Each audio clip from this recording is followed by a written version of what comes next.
Hello दोस्तों, नमस्कार। आप सभी का स्वागत है मेरे यूट्यूब चैनल में। तो दोस्तों, जैसे कि हम पढ़ रहे हैं homomorphism and isomorphism of group. मैंने आपको सबसे फर्स्ट वीडियो जो कराई थी उसमें इंट्रोडक्शन कराया, बहुत अच्छी तरीके से समझाया। फिर जो दूसरी वीडियो थी उसमें क्वेश्चन कराए। आज हम कुछ थ्योरम पढ़ेंगे।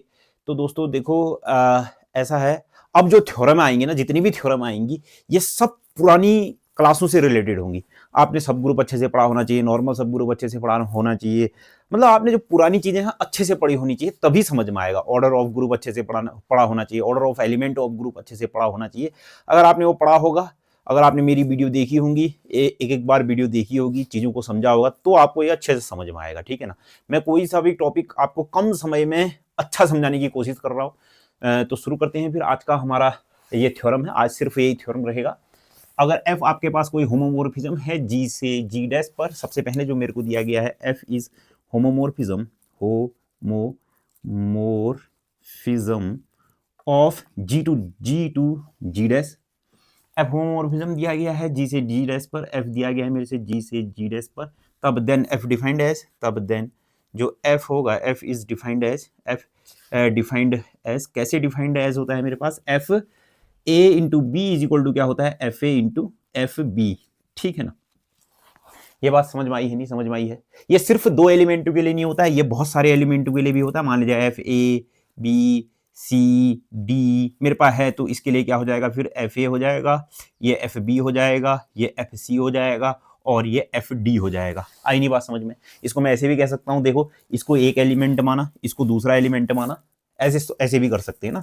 जैसे मैंने कहा, मान लीजिए इसको एक एलिमेंट मान लिया, फिर बी सी डी को एक एलिमेंट मान लिया, फिर इसमें इसको एक एलिमेंट माना, इसको एक, ऐसे करके हम अलग अलग कर सकते हैं। ठीक है, आई नहीं बात समझ में? यस। तो मैंने सबसे पहले ये चीज लिख दी है। अब मुझे क्या प्रूफ करना है? मुझे प्रूफ करना है F E is equal to E dash, where E is the identity of G and E dash is the identity of G dash. मतलब सुनो, एफ कहां से, इस जी से जी डैश पर है, इसकी आइडेंटिटी कितनी हुई ई, और इसकी आइडेंटिटी कितनी कह रहा है, ई डैश। ऐसा कह रहा है ना, जी की आइडेंटिटी ई और जी डैश की आइडेंटिटी ई डैश। तो मान लीजिए मेरे पास है ना, जैसे एफ ए से बी पर है, ए से बी पर है, तो कोई इसका एक एलिमेंट ए है, तो बी पर इस ए, जो बी पर एलिमेंट होगा वो क्या होगा, एफ ए होगा। मतलब एफ ए, इस ए एलिमेंट की, एफ ए एलिमेंट की इमेज कितनी होगी, एफ ए। मान लीजिए मेरे पास यहाँ एम है, तो इधर कितना होगा, एफ एम होगा। आई नहीं बात समझ में? एम की ये क्या है, एफ एम क्या है, इस एम की एफ इमेज, एफ एम कहाँ होगा, बी में होगा। इतनी बात समझ में आई कि नहीं? ठीक है ना। जैसे मान लीजिए मेरे पास एन है, यहाँ एन है ए में, तो बी पर क्या होगा, एफ एन होगा। मतलब इस एन की एफ इमेज, एफ एन, यहाँ एन है तो यहाँ कितना होता है, एफ एन होता है। इतनी बात समझ में आई है? तो ऐसा क्या कह रहा है, यहाँ ई है, ये ई है किस जी पर, ई क्या है, आइडेंटिटी एलिमेंट ऑफ जी है, इस जी का आइडेंटिटी। तो इस ई की एफ इमेज, ई की जो एफ इमेज है वो कहां पर को होगी, ई की एफ इमेज वो होगी इस जी डैश पर होगी। किस पर होगी, जी डैश पर होगी, होगी कि नहीं? और ये जी डैश के आइडेंटिटी एलिमेंट के बराबर है, बोल मतलब ई डैश के बराबर है। ये मुझे प्रूफ करना है, इस चीज को समझ लेना अच्छी तरीके से। आई नहीं बात समझ में? मैंने क्या कहा, समझ में आ गया? इसको मैं मिटा देता हूं। मतलब क्या है, ई आइडेंटिटी, ई कहां पर को है मेरे पास, ई कहां पर को है, ई बिलोंग्स टू क्या है मेरे पास, जी है। ठीक है ना, ई बिलोंग्स टू जी है, तो e image of f image of e, इस ई की एफ इमेज, ई की एफ इमेज, ई की एफ इमेज कहां होगी, इस जी डैश पर होगी। और वो जो जी डैश पर है, वो ई की एफ इमेज जी डैश पर है, वो कुछ और नहीं है, वो क्या है आपके पास, identity element of G dash. मतलब ई की f image is equal to E dash. इतनी बात समझ में आई नहीं? ये मैंने प्रूफ करना है। इस चीज को समझना, प्रूफ करना कोई कठिन नहीं है। चलो मैं प्रूफ तो फटाफट से कर ही देता हूं। अब सुनो फिर, ई डैश क्या है, आइडेंटिटी ऑफ क्या है, यहां पर को मैंने लिखा E dash is identity, identity of G dash. G dash एक ग्रुप है। आई नहीं बात समझ में? इतना ये सब है, फिर ये प्रूफ करना, ये प्रूफ करना, आप नोट करो। मैं प्रूफ यहां करता हूं क्योंकि लिखने में मजा नहीं आता, नीचे हो जाता है ये। सॉरी। चलो ये लिख लिया होगा ना आपने। चलो अब मैं प्रूफ करता हूं फिर यहां पर को।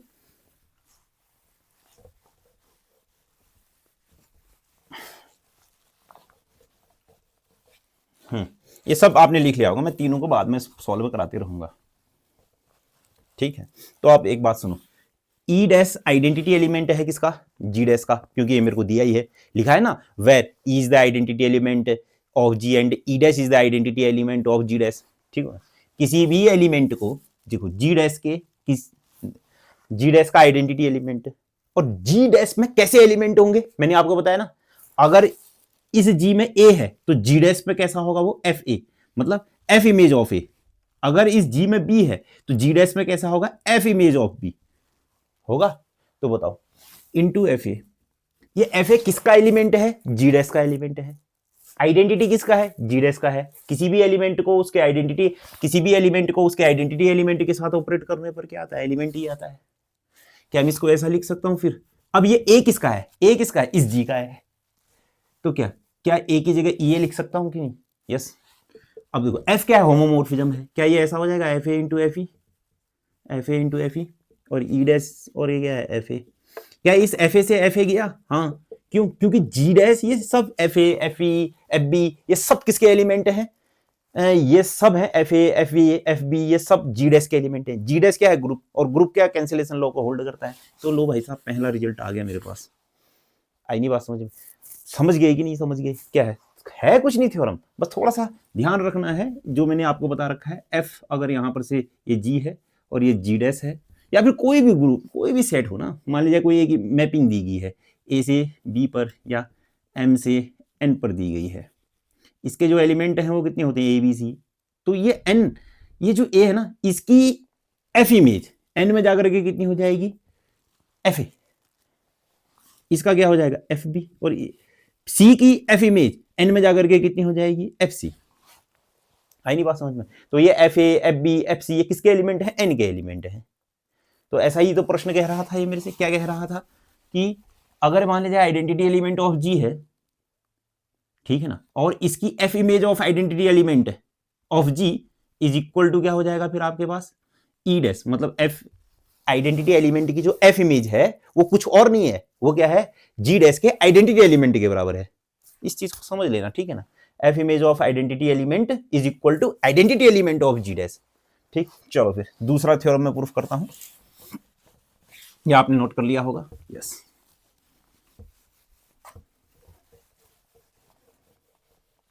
दूसरा क्या प्रूफ करना है मेरे को, प्रूफ दैट दूसरा मुझे प्रूफ करना है कि एफ ए का जो इनवर्स है वो इक्वल है किसके, एफ ए के इनवर्स के बराबर, ये मुझे प्रूफ करना है। मैंने अभी अभी एक चीज देखी, F E dash is equal to कितना होता है एफ ई, तो यहाँ से क्या हो जाएगा, क्या मैं इस ई की जगह ए इनवर्स लिख सकता हूँ, किसी भी एलिमेंट को उसके इनवर्स के साथ ऑपरेट करने पर आइडेंटिटी आता है, यस। होमोमोर्फिज्म मैपिंग है तो क्या ये अलग अलग हो जाएगा, यस अलग अलग हो जाएगा, ठीक है ना। देखो अब देखो ये है एक एलिमेंट है, ये एक एलिमेंट है, जब ये दो एलिमेंट आपस में ऑपरेट हुए, मतलब एफ ए इनवर्स ये सब किसके एलिमेंट होंगे, जी डैश के एलिमेंट होंगे।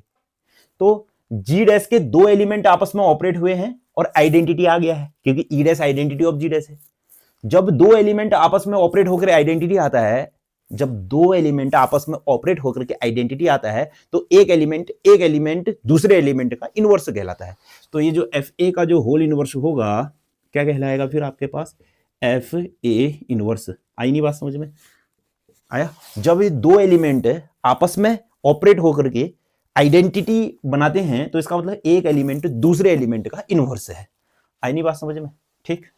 या फिर इसको सीधे सीधे भी ऐसे नहीं समझ रहे हो तो ऐसे भी समझ सकते हो, इसको यहां भेज दिया तो ये ऊपर चला गया तो क्या हो जाएगा, इनवर्स हो जाएगा, एफ ए का क्या हो जाएगा, whole inverse is equal to कितना हो जाएगा, एफ ए का इनवर्स। ऐसे भी समझ सकते हो आप लोग। आई नहीं बात समझ में, आया। अरे क्योंकि मैंने इसको इधर भेज दिया तो 1/fa हो गया, 1/fa ऊपर गया तो क्या fa का होल इनवर्स हो गया, ऐसा हो गया ना। एक बार और मैं अच्छे से देखो, ऐसे समझो, 1/, कितना हो जाएगा fa हो जाएगा, बराबर कितना हो जाएगा fa का इनवर्स, ये ऊपर गया तो कितना हो जाएगा fa का होल इनवर्स, बराबर कितना fa इनवर्स। किसी भी एलिमेंट को उसके आइडेंटिटी एलिमेंट के साथ ऑपरेट करने पर कितना आता है, एलिमेंट ही आता है, fa का होल इनवर्स जो होगा वो इक्वल हो जाएगा किसके, fa के इनवर्स के बराबर। आए नहीं बात समझ में, बस ये है। या फिर ऐसे समझना चाहते हो ऐसे समझ लो, क्या हो गया, कि एक एलिमेंट जी डैश के दो एलिमेंट आपस में मिल करके आइडेंटिटी बना रहे हैं, तो इसका मतलब एक एलिमेंट दूसरे एलिमेंट का क्या है, इनवर्स है। मतलब इसका इनवर्स क्या है, इसका इनवर्स ये है और इसका इनवर्स ये है, एक दूसरे के ये दोनों क्या है, इनवर्स हैं, या ऐसे समझ लो। ठीक है, चलो फिर अब तीसरी चीज आती है, यस मिटा दूं, यस अगला मेरे पास क्या आता है, अगला बड़ा इंपॉर्टेंट है। देखो मैंने आपको order of element of group में बता रखा है, order of element of group में थ्योरम बता रखी है कि अगर मान लीजिए order of I is equal to कितना था, मैंने 4 बताया था। Order of element of group में देख लेना, तो आई की पावर 4 इज इक्वल टू कितना होगा, आइडेंटिटी होगा, क्योंकि मल्टीप्लीकेशन ग्रुप था आपके पास, जी क्या था, आई माइनस आई 1 माइनस 1 मल्टीप्लीकेशन ग्रुप था। तो इनवर्स से क्या होता है, नहीं आइडेंटिटी कितनी होती है, 1 होती है। तो अब सुनो फिर, अब आई की पावर 8 में भी तो 1 ही आएगा, परंतु ये 4 इस 8 का क्या होगा, ये 4 8 का क्या होगा, ये 4 इस 8 का क्या होगा, डिवीजर होगा। आई नहीं बात समझ में, ये 8, ये ऐसा नहीं कि 8 भी ऑर्डर हो जाए, ऐसा नहीं, ये 4 क्या होता है, इस ये 4 8 का क्या होगा, डिवीजर होगा। इतनी बात समझ में, थ्योरम करा रखी थी मैंने। ठीक, तो ऐसा ही है। फिर आपके पास क्या कह रहा है, देखो यदि ए जी पर है, वो है फाइनाइट है, तो और देखो तीसरा ए बिलोंग्स टू क्या है, जी है, एंड जी इज क्या है, जी इज फाइनाइट है, नहीं जी इज फाइनाइट नहीं, ए इज फाइनाइट, ए इज क्या है, फाइनाइट है। तो ऑर्डर ऑफ ए क्या होगा, फिर मेरे पास ऑर्डर ऑफ ए मैंने कह दिया एन है, and order of F A, order of F A मैंने क्या कह दिया, एम कह दिया। ठीक है ना, सुनो फिर ध्यान से मेरी बात को सुनना, सुनो order of A is equal to N है, तो ए का power N is equal to कितना होगा, आइडेंटिटी होगा। यस, तो दोनों तरफ मैंने एफ इमेज डाल दी, एफ ई इधर भी डाल दिया, तो ये कितना हो जाएगा, एफ ए इंटू ए कहां पर तक का, एन टाइम्स तक का, एन टाइम्स बराबर कितना हो जाएगा, एफ ई को ही हम क्या बोलते हैं, आइडेंटिटी ई डैश बोलते हैं। ठीक है ना, तो ये अलग अलग हो जाएंगे ना, ये एफ ए हो जाएगा, फिर एफ ए हो जाएगा, क्यों, एफ तो होमोमॉर्फिज्म मैपिंग है, चलते चलते कितना, एन टाइम्स तक का एफ ए बराबर कितना, ई डैश एन टाइम्स, तो एफ ए का पावर कितना हो जाएगा, फिर आपके पास एन हो जाएगा, बराबर कितना हो जाएगा, ई डैश। ठीक, अब सुनो फिर, तो इसका मतलब क्या होगा, देखो एफ ए का पावर एन भी, एफ ए का पावर एन कितना आ गया, ई डैश आ गया, परंतु ऑर्डर ऑफ एफ ए कितना था, एन एम था, मैंने ऑर्डर ऑफ एफ ए क्या माना था, एम माना था। ऑर्डर ऑफ एफ ए मैंने दैट इज मतलब एफ ए का whole power M is equal to कितना आना चाहिए था, ये ऐसा ही तो हो, परंतु एफ ए का power N is equal to कितना आ गया, आइडेंटिटी आ गया। तो इसका मतलब क्या होगा, फिर जो एम होगा, M is divisor of N होगा। आई नहीं बात समझ में, M is divisor of N होगा। ठीक है ना, मतलब क्या होगा कि ये एम इस एन को पूरी बार विभाजित करेगा, या ये एन एम भी हो सकता है, ऐसी बात नहीं है कि एम एम को भी तो पूरी बार विभाजित कर लेगा कि नहीं कर लेगा। ठीक है ना, एक कॉन्सेप्ट है, बस आपको पुरानी चीजें आनी चाहिए, पुरानी चीजें आपने अच्छे से पढ़ी होंगी तो ये समझ में आ जाएगा। तो यहां पर से क्या हो जाएगा, m is divisor of n, शायद मैंने यही प्रूफ करना था, f a is divisor of order of a. ठीक है ना, तो हाँ ये एम इज ऑर्डर ऑफ क्या हो गया, मैंने यही तो प्रूफ करना था ना, क्या एफ ए का जो ऑर्डर है, मतलब एम, यह डिवीजर है किसका, ए के ऑर्डर के, यही तो प्रूफ करना था, hence M is the order of N.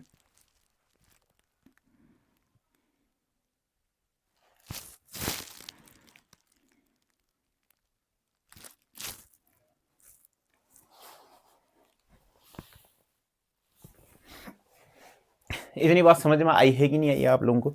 ठीक है ना, तो भाई यही है, 3 थ्योरम थी आइसोमॉर्फिज्म की, बहुत ही सरल सी थ्योरम थी। तो मिलते हैं फिर आपसे नेक्स्ट वीडियो में। ठीक है ना।